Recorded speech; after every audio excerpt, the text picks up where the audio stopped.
ఈరోజు మనం మాట్లాడబోయే టాపిక్ పేరు జీబీఎస్ అంటే గిలియన్ బారే సిండ్రోమ్ అంటారు.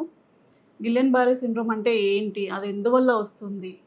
దాని లక్షణాలు ఏంటి? దానికి తగ్గ ట్రీట్మెంట్ ఏంటి అనేది మనం ఇప్పుడు డిస్కస్ చేద్దాం.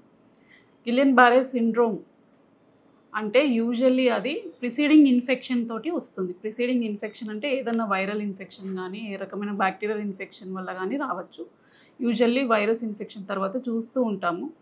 అది ఏ విధంగా ప్రెజెంట్ అవుతుంది? యూజువల్లీ కొంతమందికి ఏంటంటే loose motions and cold, cough ఉన్న వాళ్ళకి కొన్ని రోజుల తర్వాత ఒక 10 డేస్ తర్వాత కానీ, 15 డేస్ తర్వాత నుంచి కానీ సిమ్టమ్స్ మనకి స్టార్ట్ అవుతూ ఉంటాయి. సిమ్టమ్స్ అనేవి లక్షణాలన్నీ ఏంటి? యూజువల్లీ కాళ్ళ తిమ్మిర్లు నుంచి స్టార్ట్ అవుతూ ఉంటాయి. కాళ్ళ తిమ్మిర్ల నుంచి తిమ్మిర్లు పైనకి స్ప్రెడ్ అవుతూ ఉంటాయి కాళ్ళకి అండ్ చేతుల దాకా కూడా స్ప్రెడ్ కావచ్చు. అండ్ తిమ్మిర్ల తర్వాత మెట్లు ఎక్కడం ఇబ్బంది కావడము, దిగడానికి ఇబ్బంది కావడము, కాళ్ళు నడవలేకపోవడము, కాళ్ళు చెయ్యి పడిపోవడం కూడా జరుగుతూ ఉంటుంది.